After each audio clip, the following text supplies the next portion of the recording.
4장입니다. 야고보서 4장 4절부터 6절입니다. 신약 성경 374면에 있습니다. 야고보서 4장 4절부터 6절까지입니다. 우리 한 목소리로 함께 읽었으면 좋겠습니다. 신약 성경 374면에 있습니다. 같이 읽겠습니다. 시작. 가늠한 여인들아, 세상과 변된 것이 하나님과 원수됨을 알지 못하느냐? 그런즉 누구든지 세상과 벗이 되고자 하는 자는 스스로 하나님과 원수되는 것이니라. 너희는 하나님이 우리 속에 거하게 하신 성령이 시기하기까지 사모한다 하신 말씀을 헛된 줄로 생각하느냐? 그러나 더욱 큰 은혜를 주시나니 그러므로 일렀으되 하나님이 교만한 자를 물리치시고 겸손한 자에게 은혜를 주신다 하였느니라. 아멘. 우리가 인생을 살아가면서 다투고 또 서로 싸우는 이유를 성경은 다 이기적인 정욕 때문이라고 가르칩니다. 문제는 이렇게 싸우고 욕심을 내어도 얻지 못하고, 또한 정욕과 욕심에 사로잡히면 기도하지 않기 때문에 또 얻지 못하고, 이 정욕대로 기도하면 역시나 얻지 못합니다. 마음의 간절한 소원도 중요하지만 먼저 우리 마음에 무엇이 자리하는지 성령 하나님의 도우심을 받아 회개하는 것이 항상 먼저입니다. 4절을 시작하면서 이 가늠한 여인들아 이렇게 시작합니다. 사실 이 가늠한 여인들아 하는 것은 특정한 대상을 가리키는 것보다 자신의 이기적인 정욕을 채우기 위해 서로 싸우고 욕망을 채우는 사람들을 가리켜서 하신 말씀입니다. 간음이라는 말, 벗이라는 말을 이렇게 표현한 것은 예수님을 믿는다고 할 때에 하나님과 우리는 특별하고 매우 인격적인 관계에서 서로의 마음을 주거니 받거니 하는 관계로 들어간다는 말입니다. 그런데 이 간음하는 여인들아 했을 때에 이 하나님과 우리 관계에서 하나님 편에서 말고 우리 편에서 어떤 문제가 생겨서 이렇게 표현하고 있는 것입니다. 사랑하는 여러분, 우리가 왜 하나님을 믿고 이렇게 교회를 다니며 열심히 신앙생활을 하게 되는 것입니까? 성경은 이것을 가리켜서 결혼관계를 비유해서 설명합니다. 여러분, 결혼을 왜 하지요? 그렇죠. 사랑해서 합니다. 이 남자가 아니면 안 되기 때문에, 이 여자가 아니면 안 되기 때문에 결혼을 하게 되는 겁니다. 그래서 종종 신혼부부가 교회에서, 어쨌거나 신혼부부는 집에서 같이 출발하지 않겠습니까? 근데 언제 떨어지는가 하면 예배 시간에 잠깐 떨어져요. 근데 제가 한 2번 목격을 했는데 그 떨어지는 순간에도 서로 눈을 마주치며 또 복잡한 많은 대화의 메시지가 서로 눈빛으로 주고받습니다. 예배 끝나자마자 서로 또 환하게 같이 조우를 합니다. 왜 그런가요? 그렇죠. 서로 사랑하기 때문에 이렇게 합니다.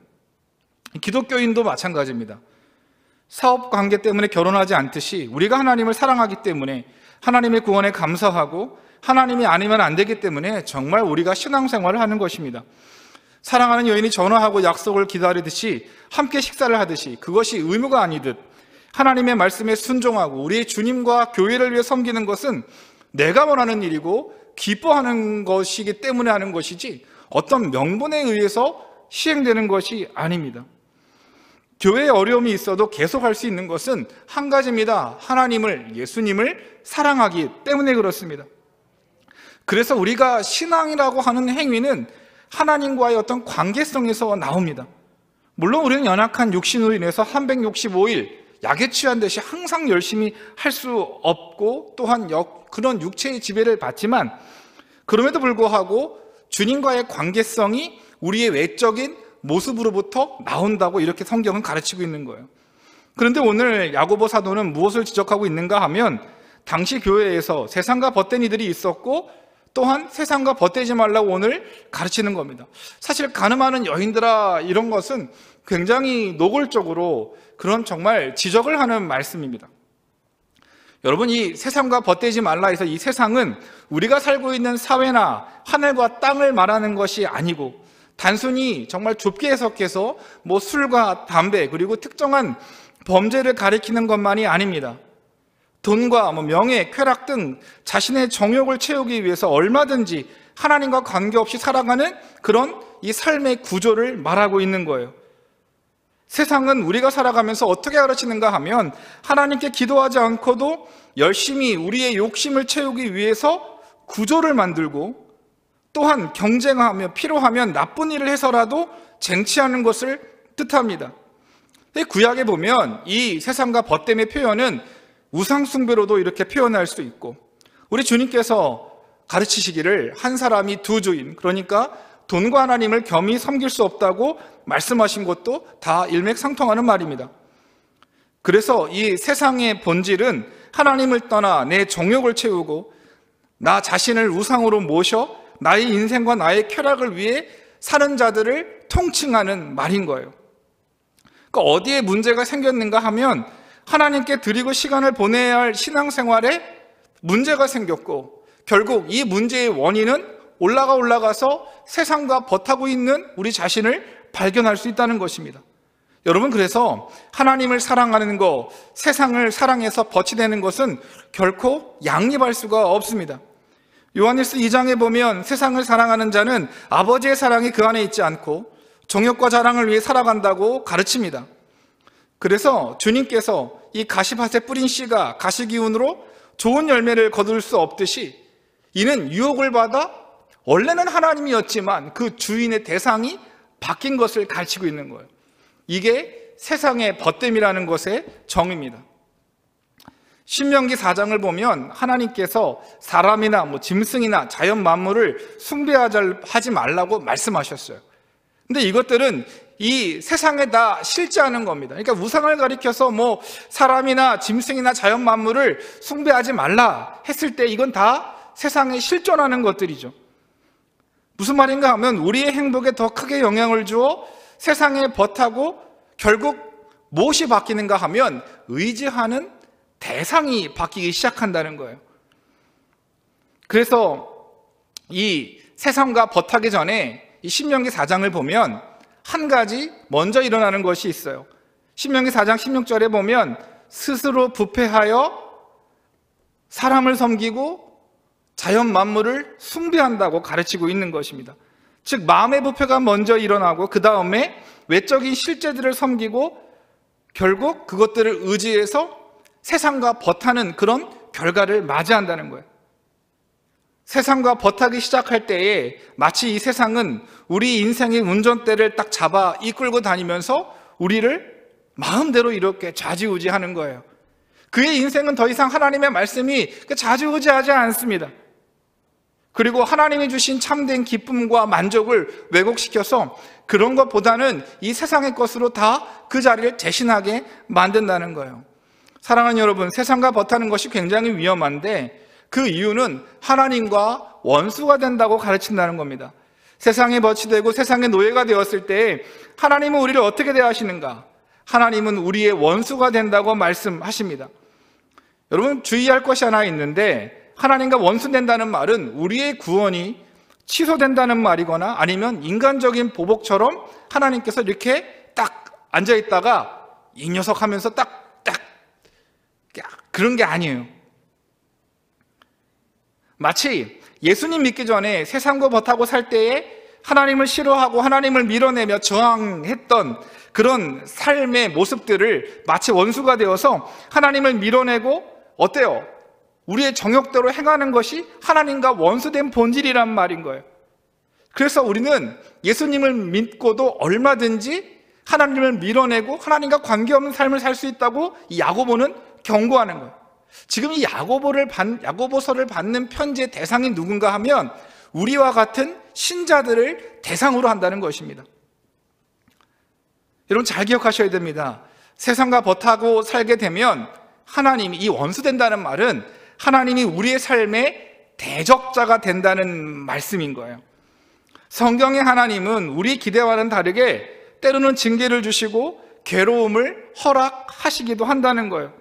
물론 모든 부정적인 일, 괴로운 일이 징계의 결과는 아니지만 세상과 벗이 되어 살면 우리 삶에, 우리 인생에 아픔과 때로는 징계가 삶에 찾아온다는 겁니다.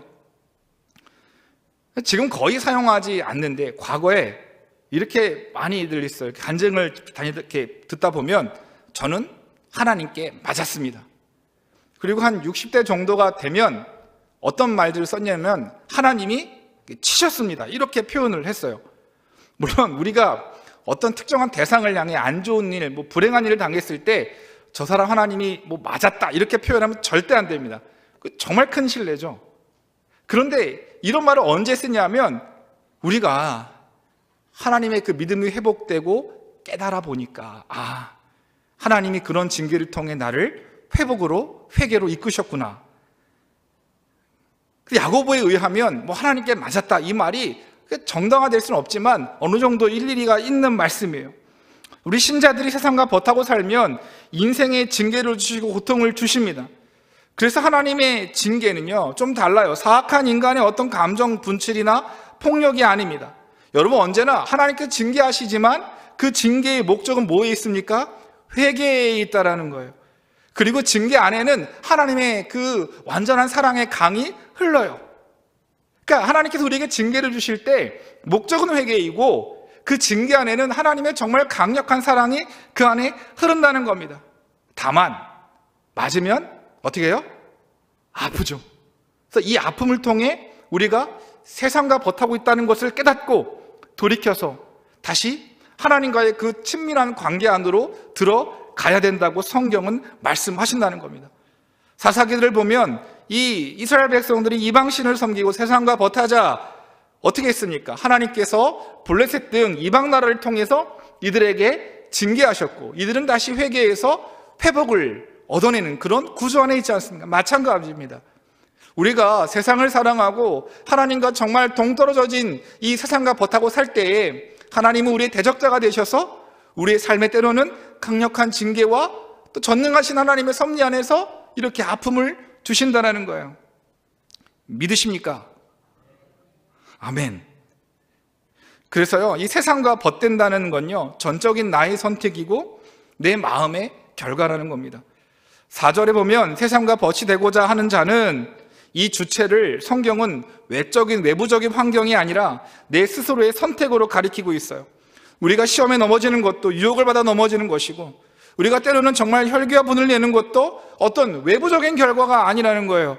그 주체는 나이고 세상과 벗되는 것도 우리 마음의 부패에 따른 결과이고 하나님보다 더 사랑하는 대상이 바뀌었기 때문에 우리의 그런 이 신앙생활에 하나씩 문제가 생긴다고 말씀하신다는 겁니다.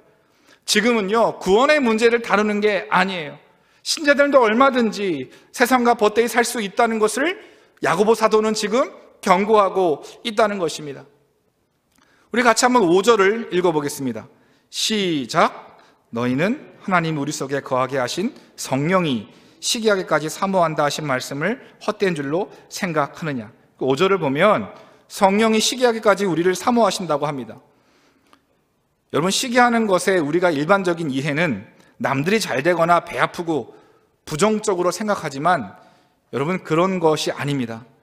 하나님께서는요, 어떤 의미인가 하면 우리 마음을 독차지하기 위해서 마치 시기할 정도로 우리의 생각과 마음이 하나님께 온전히 의지하고 의존적이며 그분을 온전히 사랑하기를 바라신다라는 거예요. 그러니까 우리의 마음에 하나님께서 독점적으로 나만 사랑하시기를 원하셔서 이 표현을 시기하게까지 사랑하신다, 이렇게 사모한다 말씀하신다는 거예요. 이 모든 것은 우리를 사랑하는 그 시작이라는 겁니다. 구약에서 하나님을 종종 질투하시는 분으로 소개되고 있어요. 세상을 사랑하고 시간과 에너지를 세상에 전부 빼앗기면 우리 하나님은 질투하시는데, 아까 말씀드렸듯이 하나님은 다른 어떤 곳에서도 우리의 마음이 나누어지기를 원치 않는다는 거예요. 그래서 우리를 사모한다는 것은 우리를 정말 열정적으로 바라고 원한다는 거예요. 뭘요? 우리의 마음의 중심을, 우리의 외적인 행위를 강력하게 하나님은 원하신다는 겁니다. 하나님은 자기 완전한 가운데 계세요. 그래서 전문 용어로 자충족적인 하나님이다. 그러니까 무슨 말인가 하면 우리가 하나님께 사랑해서 하나님의 받는 그 사랑의 완전함을 더할 수가 없어요. 우리가 하나님을 조금 사랑하지 않는다고 해서 하나님의 그 사랑의 완벽함이 줄어들잖아요. 하나님은 스스로 완전한 사랑 가운데 계시는 분이에요. 그러나 말씀드린 것처럼 우리와 하나님은 언약하셨고 우리를 사랑하시기 때문에 우리 마음의 생각과 중심을 자꾸만 원하신다라는 겁니다. 여러분, 우리 신자들에게 영웅은 누구입니까? 예수님입니다. 그러나 이 불신자들, 특히 50대 이후에 영웅은 누구입니까? 임영웅입니다. 한번 영상을 봤는데 그 신혼부부가 결혼식을 했는데 누가 쫙 나타나냐면 임영웅, 님이라고 합니다. 님이 나와요. 그러더니 사람이 벌떡 일어나서 사진을 찍고 손 한번 잡아주세요 이렇게 하는 거예요. 난리가 났는데 신부의 어머니 아버지가 임영웅 손 한번 잡고자 자리에 일어나서 나와서 손을 잡고 신부의 어머니, 신랑의 어머니, 하객 누구나 할 것 없이 사진을 찍어대고 난리가 난 거예요. 문제는 신부도 임영웅을 보더니 한없이 행복하는 거예요. 물론 임영웅이라는 사람은 그 신랑의 친구여서 괜히 흐뭇한 표정을 지었지만 이런 얘기인 거예요. 사실 결혼식의 모든 관심과 사랑은 누가 받아야 맞습니까? 그렇죠. 신랑과 신부이고 엄연히 말해서 신랑보다는 신부가 더 이 주목을 받아야 되죠. 여러분, 마찬가지로 하나님은 우리의 전부를 받기를 원하시는 분이라는 거예요. 여러분, 최근에 제가 논쟁 중에 깻잎 논쟁을 듣게 되었습니다. 여러분 들어보셨습니까? 깻잎 논쟁.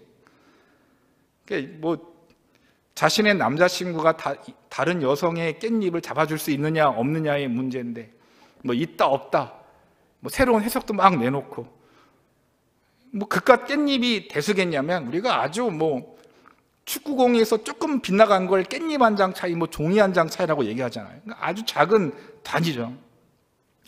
근데 자신의 남자친구가 다른 여성의 깻잎을 떼어줄 때 말은 예스 하지만 그 예스가 실제로 예스가 아니에요.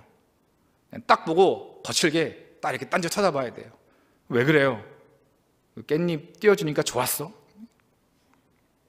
무슨 말인가 하면 그 여성은 남성에게 전적인 자기만 보게 해달라는 의미죠. 뭐 그깟 깻잎 하나가 문제겠습니까?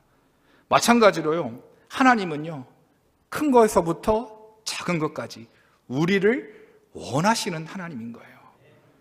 정말 우리가 하나님의 말씀에 반응하고 하나님이 우리에게 요구하실 때에 충분히 그것을 드리고 있는지, 정말 순종하고 있는지를 자꾸만 우리가 돌아보아야 한다는 거예요. 근데 문제는 뭐냐면 사실 누구라도, 저를 비롯해서 정말 누구라도 세상과 벗되지 않는 자가 없다는 거예요. 세상과 벗된 것이 정말 거센 물결과 같아서 한번 이 세상에 벗이라는, 세상이라는 물결에 휩쓸리면 저항하려고 해도 한번 우리의 정욕과 욕망이 그 세상이라는 것의 맛을 딱 보면 그것에 고정돼서 아무리 징계를 받아도 왜 받는지도 모르고 고통을 당해도 이 고통만 느끼지 우리가 그것을 잘 깨닫지 못한다는 거예요. 그렇기 때문에 여간에서는 우리가 잘 회개하지 않습니다. 그런 우리에게 하나님은 어떻게 대하고 계십니까? 여러분 6절에 보면 하나님은 어떤 분이세요? 더욱 큰 은혜를 주신다고 말씀하신다라는 거예요. 우리가 하나님께 드려야 할 마음, 시간, 에너지를 드리지 못하고 여전히 자기를 사랑하고 욕망을 따라 사는 것이 너무나 자연스럽지만, 우리가 때로는 주님을 위해 조금 드리는 것도 아주 인색하고 어려운 우리이지만, 그런 우리에게 뭘 주신다고요? 하나님께서 더 큰 은혜를 주신다고 약속하신다는 거예요. 맞아요. 우리는 그냥 가만히 있으면 그런 세상이라는 거센 물결에 휩쓸려가는 존재라는 거예요. 그럴 때 우리는 하나님의 더 큰 은혜를 주시는 이 약속을 딱 붙들어야 한다는 겁니다. 사실 성경에서 이 더 큰 은혜가 뭔지 자세하게 설명하고 있지는 않아요. 그런데 어떻게 하면 더 큰 은혜가 우리에게 주어지는지만 설명하고 있는 거예요. 여러분, 우리에게 더 큰 은혜를 주실 때 어떤 방법으로 주신다고 약속하셨습니까? 겸손하라고 말씀하신다는 겁니다.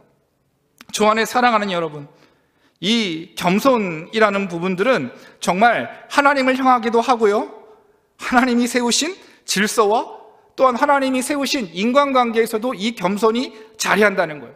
그러니까 정말 성경에서는 여러 가지 약속들을 다 겸손이라는 바구니에 담아주신다고 약속하셨어요.